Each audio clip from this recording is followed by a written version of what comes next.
जय हिंद दोस्तों। लक्ष्य प्राप्ति करने के लिए जो है हमें एक संघर्ष करना पड़ता, नहीं तो हर कोई भी सफलता की सीढ़ी जो है चढ़ जाता। एक बात समझ लीजिए कि जो है इस दुनिया में जो है आप यदि सफलता पाना चाहते हैं तो निश्चित रूप से संघर्ष की आग में हमें तपना होगा। तो आज हम जो है आप लोगों को जो है संसाधन संसाधन के बारे में बताते हैं कि संसाधन है क्या। संसाधन हम उसे कहते हैं जो हमारी ज़रूरतों को पूरा करता है और हम जो जीते हैं उसमें जो है हमारी मदद करता है। दुनिया में हर चीज़ जो है एक संसाधन है। संसाधन का मतलब होता है जो आपके जीवन में जो है एक कोई भी काम को पूरा करे, और आप जो भी कुछ करते हैं उस काम को जो है करने में जो भी चीज़ का आपको उपयोग करना है वो सारे संसाधन हैं। हम खुद जो है एक संसाधन है, मानव एक खुद संसाधन है। संसाधन का मतलब होता है कि आप जो है उस चीज़ में सही से जो है और उसका उपयोग कर सकें। जैसे कि हम जो है घर में कई तरह के सामान इस्तेमाल करते हैं, वो सभी संसाधन है। साथ साथ ये मिट्टी, हवा, पानी, ये सब के सब संसाधन है। तो आज हम लोग जानने वाले हैं संसाधन और उसके वर्गीकरण के बारे में। तो चलिए जानते हैं कि संसाधन है क्या। तो सबसे पहले मैं आपको बता दूं कि मानव जो है वो आप प्रकार यहाँ पे देख पा रहे हैं हम लोग कि संसाधन जो है इससे घिरा हुआ है। हम लोग जो है चारों तरफ से संसाधन से घिरे हुए हैं। संसाधन नहीं होता तो निश्चित रूप से हमारा जीना दूभर हो जाता है इस पृथ्वी पर, क्योंकि हम जिस तरह से जानते हैं हमारा जो मूलभूत आवश्यकता है जिसके बिना आदमी जिंदा नहीं रह सकता है वो है पानी, हवा और भोजन।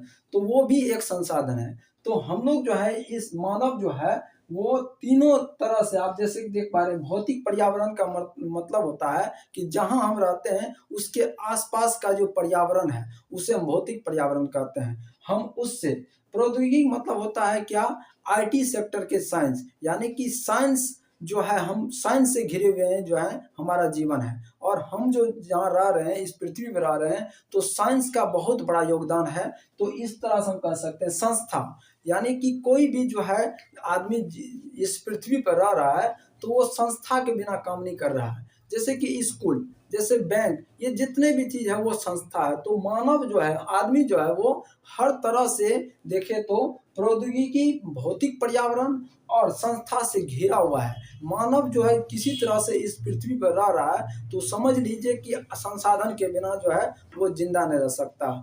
जिस तरह से हम देख पा रहे हैं कि मानव जो है जिंदा रह रहे हैं तो उसके लिए पानी, हवा और भोजन, जिस तरह से हमने बताया कि ये इम्पोर्टेंट है और इसके बिना हमारा जीवन जो है इस पर जीना जो है मुश्किल है। तो आज हम चलिए जानते हैं कि संसाधन को अलग अलग बांटते हैं और उसका वर्गीकृत करते हैं। तो जानने का कोशिश करते हैं कि पहले संसाधन को कितने वर्गों में बांटा है। जैसे कि आप देख पा रहे हैं संसाधन संसाधन को सबसे पहले प्राकृतिक और मानवीय, यानी प्राकृतिक का मतलब होता है जिसे इस पृथ्वी पर प्रकृति ने भेजा, यानी कि ईश्वर के द्वारा प्राप्त, जो ईश्वर का जिसे हम एक प्रकार का कह सकते हैं वरदान, वो जो है प्राकृतिक संसाधन है। यानी कि जैसे कि कह रहे हैं कि ये जंगलें हैं, ये हवा है, ये पानी है, ये जो है मनुष्य ने नहीं बनाया है, यानी कि ये प्रकृति के द्वारा बनाए गए हैं और इसे हम प्राकृतिक संसाधन कहेंगे। यानी प्राकृतिक संसाधन उसे कहेंगे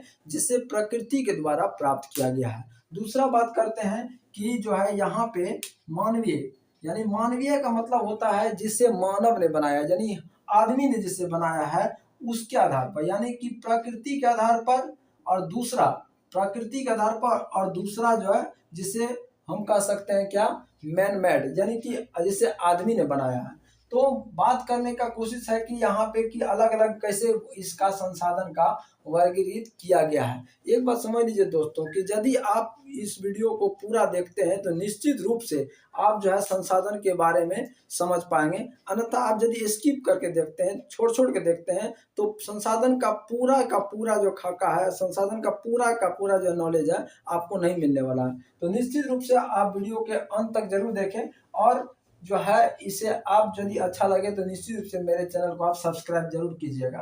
तो यहाँ प्रकृति का सबसे पहले हम जो है इसको बांटने का कोशिश करते हैं कि प्राकृतिक संसाधन को किस तरह से बांटा है। सबसे पहले यहाँ देख रहे हैं नवीकरण और अनवीकरण। नवीकरण का मतलब होता है जो दोबारा बनाया जा सके। नवीकरण का मतलब होता है जो एक बार बन गया तो दोबारा फिर बन सकता है, यानी कि जिसे दोबारा बनाया जा सकता है। और नवीकरण का मतलब है कि जो कि एक लिमिट टाइम तक, एक सीमित समय के बाद वो दोबारा फिर से बन सकता है। उसके बाद और नवीकरण का मतलब होता है जिसे बनने में बहुत समय लगेगा, अन्यथा वो नहीं भी बन सकता है, और यदि बनेगा भी तो उसे काफी लंबा समय उसको लग जाएगा वो चीज बनने में, उसे कहते हैं और नवीकरण। उसके बाद बात कर रहे हैं, नवीकरण को दो भागों में बांटा गया है, सतत और जैव। सतत का मतलब होता है जो हमारे लिए पर्याप्त इस पृथ्वी पर अभी है, और यदि इसमें कम कटौती हो जाएगी तो आदमी यानी मनुष्य का जो संख्या वो घटता जाएगा, साथ साथ जो भी जीवित चीज है उसकी संख्या घटती जाएगी। तो उसके बाद है सतत, मतलब जो पर्याप्त मात्रा में है, और जैव का मतलब होता है जो जीवित है, यानी कि हम जिसे कह सकते हैं कि लिविंग थिंग, जो जीवित है। तो सतत में आ गया जैसे हवा, जल, ये जो है हमारे लिए इस पृथ्वी पर पर्याप्त है, जिसके मदद से मनुष्य जो है पृथ्वी पर जो है आसानी से जी पा रहा है। उसके बाद जैविक यानी जो जीवित है उसको दो भागों में बांटा गया, एक प्राकृतिक, दूसरा वन्य जीवन।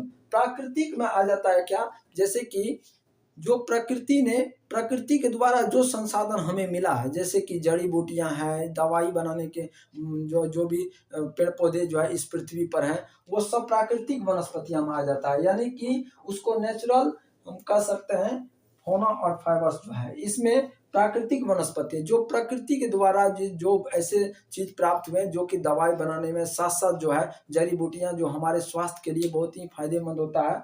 और जैव में यदि हम चलें तो वन्य जीवन, वन्य जीव का मतलब हो जाता है जो जंगलों में रहने वाले जो जंतु हैं। तो अब बात यहाँ आ जाता है कि जंगलों में रहने वाले जीव जो हैं वो क्या हमारे लिए कितना फायदेमंद करता है, तो निश्चित रूप से है। जैसे कि आप हम लोग जो पढ़ चुके हैं कि जैसे कि खाद्य श्रृंखला के बारे में, फूड चेन के बारे में पढ़ चुके हैं, और उसमें हम लोग जो है जानते हैं कि इस पृथ्वी पर हर प्रकार के जीव का होना अनिवार्य है और जरूरी है। नहीं तो क्या होगा, इस पृथ्वी का जो पारिस्थितिक तंत्र है, इकोसिस्टम है, वो खराब हो जाएगा, क्योंकि हर प्रकार के जीव एक दूसरे पर डिपेंड है और उसके एक दूसरे के बिना नहीं रह सकता है। और यदि कोई इसमें से फूड चेन से कोई भी यदि एक जीव यदि इस पृथ्वी पर पूरी तरह से खत्म हो जाती है तो इस पृथ्वी का जो इकोसिस्टम है, पारिस्थितिक तंत्र है, निश्चित रूप से वो नष्ट हो जाएगी। उसके बाद बात करते हैं वन्य जीवन में, जो हम लोग जान गए। और नवीकरण का मतलब होता है जो कि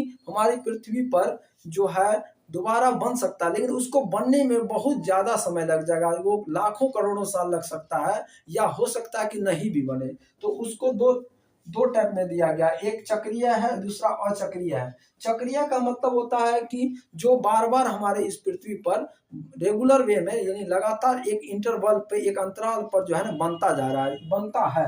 जैसे कि जो है मेटल, धातु धातु जैसे कि लोहा ले लेते हैं, सोना चांदी ले लेते हैं, तो वो एक बार जो है खत्म हो रहा है तो फिर बन रहा है, यानी एक इंटरवल पर लगातार हमारे पृथ्वी पर बनता जा रहा है। दूसरा बात करें अचक्रीय, अचक्रीय का मतलब होता है जो कि एक बार यदि खत्म हो जाए तो दोबारा नहीं के बराबर बनेगा, यानी नहीं ही बन सकता है। जैसे कि जीवाश्म ईंधन, पेट्रोल, डीजल, केरोसिन ऑयल जो जितना भी है वो जीवाश्म ईंधन है, यानी कि जितने भी इस पृथ्वी पर जो है पेड़ पौधे और जानवर जो है जितने भी है, वो एक बार कहा जाता है कि सब जो है मरने के बाद जो पृथ्वी के अंदर दब गया, और ज्यादा टेम्परेचर और ज्यादा प्रेशर के कारण उसके शरीर जो है सड़ गल गए, और उसके बाद वो एक ईंधन का रूप लिया, जो कि आज हम लोग जैसे कि देख रहे हैं कि जो पेट्रोल है, डीजल है, उसके बाद जो है पेट्रोलियम, एलपीजी गैस है, ये जितना भी चीज है वो सारे के सारे जीवाश्म ईंधन है, यानी कि एक बार ये खत्म हो गया तो उसके बाद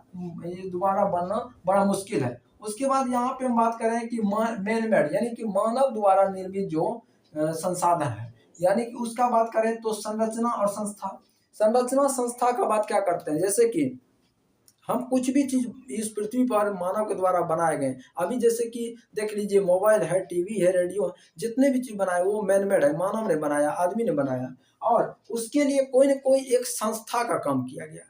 संस्था मतलब बिना इन संस्था का नहीं बने। हम जो है टीवी रेडियो घर में नहीं बना सकते हैं, तो उसके लिए कोई एक इंस्टीट्यूशन, एक संस्था का काम पड़ता है, जो कि जिसमें साइंस का जो है एक बहुत बड़ा योगदान है, और साइंस की मदद से ही हम वो संस्था की मदद से ही वो चीज़ एक संरचना तैयार कर सकते हैं, एक उसका जो रूपरेखा तैयार कर सकते हैं, उसके बाद ही वो चीज़ बनाए जा सकते हैं। उसके बाद बात कर रहे हैं तो मात्रा और गुणवत्ता। मात्रा गुणवत्ता का बात आता है कि मनुष्य ही जो है उस चीज़ का फैसला कर पाता है कि इसकी क्वालिटी और कितनी इम्प्रूव की जा सकती है। कोई भी चीज़ की देख रहे हैं कि दिनों दिन जो है जिस टाइप से आप मोबाइल का ही ले लीजिए, पहले 2G का था, उसके बाद 3G, उसके बाद 4G, 5G, 6G, तो इस तरह से आप देख पा रहे हैं कि मानव जो है उसकी क्वालिटी और गुणवत्ता जो है दिनों दिन बढ़ाती जा रही है। तो ये साइंस की मदद से हो पा रहा है। और मात्रा का जहाँ तक बात कर रहे हैं तो मात्रा भी मनुष्य ही डिसाइड कर रहा है कि कितनी मात्रा कोई चीज़ रखने पर जो हमारे लिए वो